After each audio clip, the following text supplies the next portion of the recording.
ஆட்சியில் ஆங்கிலேயருக்கு எதிராக முதல் குரல் கொடுத்து ஆயுதம் ஏந்தி வெள்ளையனை கதிகலங்க வைத்த அஞ்சாத நெஞ்சர். கிறிஸ்தி திரை வரி வட்டி வானம் பொழிகிறது, பூமி விளைகிறது, உனக்கேன் கொடுப்பதே கிறிஸ்தி. எங்களோடு வயலுக்கு வந்தாயா, ஏற்றம் ஏத்தாயா, நீர் பாய்த்து நடுவயல் நிறைய கண்டாயா, நாற்று நட்டாயா, கழிவறித்தாயா, அல்லது அங்கு கொஞ்சம் விளையாடும் எங்குல பெண்களுக்கு மஞ்சள் உரைச்சு பணி புரிந்தாயா, அல்லது மாமனா மச்சானா மானம் கெட்டவனே இதற்கு கேட்கிறாய் திரை, யாரை கேட்கிறாய் வரி. ஒரு இடத்தில் நெற்கதிக்கு மேலிட்டவர்கள் கூட்டம் உன் பரங்கியர்களையும் உன் பரங்கிய தலைகளையும் நெற்கதிகளால் குவித்து விடுவேன், ஜாக்கிரதை என்ற சொல் நம்புகளால் ஆங்கிலேயர் அதிகாரத்தையே அதிர வைத்த முதல் பாளையக்காரர். இவர் பேரில் மட்டும் வீரமல்ல, அவர் வாழ்க்கை முழுவதும் உண்டு. நான் இப்பொழுது வீரபாண்டிய கட்டபொம்மனை பற்றி பேச வந்துள்ளேன். இவர் 1760ஆம் ஆண்டு தூத்துக்குடி மாவட்டம் பாஞ்சாலங்குறிச்சியில் பிறந்தார்.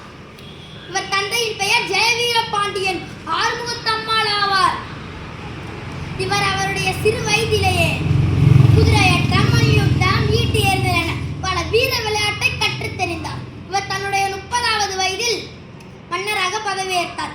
ஆலந்துறை என்பவர் வரி கேட்டு பாஞ்சாலங்குறிச்சியின் மீது படையெடுத்தார். வீரபாண்டிய கட்டபொம்மன் வெற்றி பெற்று ஆலந்துறையை விரட்டி அடித்தார். ஜாக்சன் துறை என்பவர் அதை விசாரிக்க வந்தார்.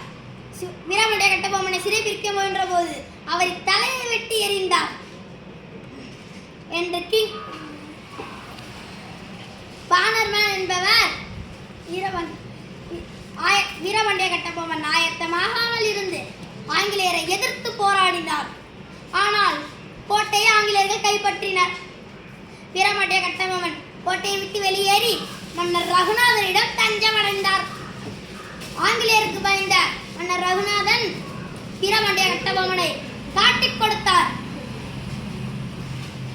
வந்து சிறைப்பிடித்து 1760ஆம் ஆண்டு 1799ஆம் ஆண்டு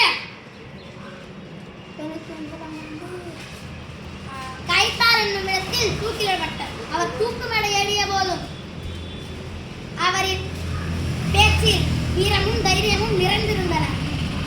இவர் புன்னகையோடு தூக்கு கயிற்றுக்கு முத்தமிட்டு இறந்தார். துடிக்கிறது மீசை, அடக்கு அடக்கு என்ற நட்பு நாடு என்ற உறவு தடுக்கிறது. இந்திய வரலாற்றில் சுதந்திர போராட்ட வீரர்களை பற்றி பேசினாலே நமக்கு முதலில் நினைவுக்கு வருவது வீரபாண்டிய கட்டபொம்மன் என்று சொல்லி என் உரையை முடித்துக் கொள்கிறேன். நன்றி, வணக்கம்.